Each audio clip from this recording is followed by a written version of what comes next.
Hi, I'm Margaret Antunes from Antunes Lawyers, and today I'd like to talk to you about trusts, specifically discretionary trusts, or commonly known as family trusts. So why do people do trusts? Well, people do trusts for two main reasons. Number one, simple, effective tax minimisation through income splitting, and number two, asset protection. So, how do trusts give you asset protection? Every trust must have a trustee, and the trustee can be an individual, you, or a company, of which you're a director of. Every trust must have a class of beneficiaries, of which you and your family are in as beneficiaries. And every trust should have an appointor. The appointor is the person who has the power to sack and appoint a new trustee. So how is it that a discretionary trust gives you asset protection when you're the trustee or the director of the company trustee, when you're in the class of beneficiaries, and when you're an appointor? You're everybody. How is it that the discretionary trust can give you asset protection? Well, the mind boggles. Section 116 of the Bankruptcy Act, Section 116 of the Bankruptcy Act says that assets that you hold on trust are not part of your estate for bankruptcy purposes. So this means that you can actually hold assets as trustee of a trust. You can go bankrupt and the trustee in bankruptcy can't touch those assets.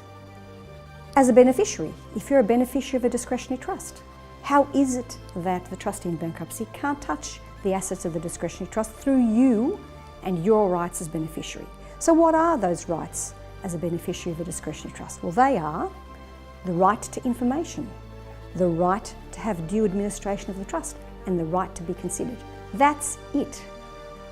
None of those rights are property. Now, the trustee in bankruptcy has for years tried to get courts to determine that those rights equal property, but the courts have refused. And the courts have said that that law has developed far enough. So the rights of a beneficiary in a discretionary trust are not property, and they do not vest in the trustee in bankruptcy. In the discretionary trust, you're also the appointor. You have the power to sack the trustee and appoint a new trustee. You're the ultimate controller.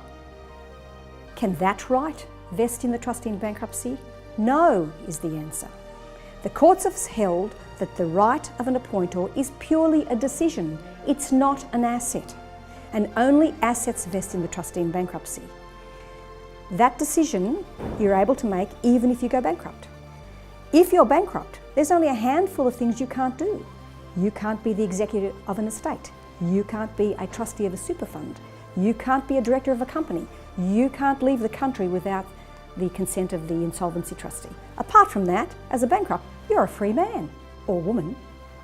The problem is that these days, a lot of people order their discretionary trust deeds online. This one-size-fits-all variety. And when you order them online, whether it be you or your accountant or your financial planner or some lawyers, how many people have read these trust deeds? Do you know what's in them? Assets in a discretionary trust are not yours to give under your will. So if you pass away, there is no provision that you can make in your will that is going to control the assets in your discretionary trust, and that is going to control how the income and capital distribution comes out of your discretionary trust. Those powers are contained within the terms of your discretionary trust deed and associated trust documents.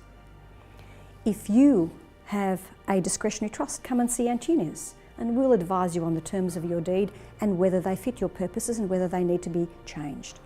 If you are considering setting up a discretionary trust, come and see Antunes, and we will tailor-make a discretionary trust deed for your circumstances and your needs.